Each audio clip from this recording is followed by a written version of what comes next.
আজকে আমরা এই 5ই আগস্টের আগে অনেক নির্যাতন হয়েছি।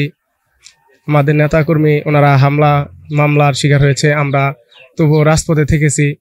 আমরা রাজপথে থেকে আমরা বেনজির আহমেদ টিটু ভাইয়ের নেতৃত্বে আমরা পাইকারি ইউনিয়ন বিএনপির সাথে ছাত্রদল যুবদল সবাই মিলে যথেষ্ট পরিমাণ চেষ্টা করছি যাতে স্বৈরাচার হাসিনার পতন করা যায়। ছাত্র আন্দোলনের সময় সবসময় আমরা ঢাকা, টাঙ্গাইল, কালিহাতী সবসময় পাইকারি ইউনিয়ন ছাত্রদল তাদের সাথে থেকে আমরা নেতৃত্ব দিয়েছি। আর আমরা সেই লড়াইয়ে অবশ্যই 5ই আগস্টে আমরা বিজয় হয়েছি। 5ই আগস্টের পর আমরা টিটু ভাইয়ের নেতৃত্বে, জসিম ভাইয়ের নেতৃত্বে এই পাইকারি ইউনিয়নে আমরা যথেষ্ট পরিমাণ ছাত্রদলের ভূমিকা নিয়েছি। আমরা চেষ্টা করেছি যে আমার ছাত্রদল যাতে কোনো মাদক দ্রব্য নেশার দিকে ধাবিত না হয়। আমরা চেষ্টা করেছি আমার ছাত্রদল যাতে কোনো চাঁদাবাজ না হয়, আমার ছাত্রদল যাতে কোনো সন্ত্রাস না হয়। আমরা চাঁদাবাজি, সন্ত্রাসী, মাদকের বিরুদ্ধে সবসময় বিচরণ করেছি এবং কি এখনো করতেছি। তাই ভবিষ্যৎ প্রজন্ম আমরা করব যারা চাঁদাবাজ, ছিনতাই এবং কি মাদক দ্রব্য এগুলার ভিতরে ধাবিত হতে যাবে তাদেরকে আমরা যথাযথভাবে প্রতিরোধ করব।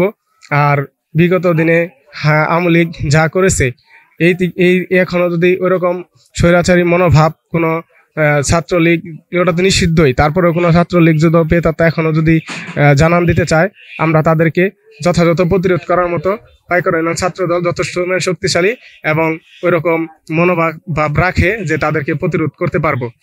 ইনশাল্লাহ আগামীতে আমরা জসিম ভাই, টিটু ভাইয়ের হাতকে শক্তিশালী করার জন্য পাইকারি ইউনিয়ন ছাত্রদল সবসময় তাদের বিএনপির পাশে আছে এবং কি আমরা সবসময় ওইভাবেই কাজ করে যাবো ইনশাল্লাহ।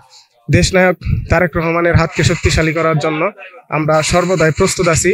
আগামীর ভবিষ্যৎ নির্বাচনে আমরা সর্বোচ্চ ভূমিকা রাখব যাতে জনগণের ভোটে আমরা সর্বোচ্চ ভোটে আমরা জয়যুক্ত লাভ করতে পারি। এই বলে আমার সংক্ষিপ্ত বক্তব্য শেষ করছি। আসসালামু আলাইকুম। বাংলাদেশ জিন্দাবাদ, বাংলাদেশ জাতীয়বাদী দল জিন্দাবাদ, তারেক রহমান জিন্দাবাদ, বেনজির আহমেদ টিটু ভাই জিন্দাবাদ জিন্দাবাদ। ধন্যবাদ সবাইকে। আসসালামু আলাইকুম। ধন্যবাদ। মিশন 90 সংবাদের পিছনে নয়, ভিতরে ছুটি।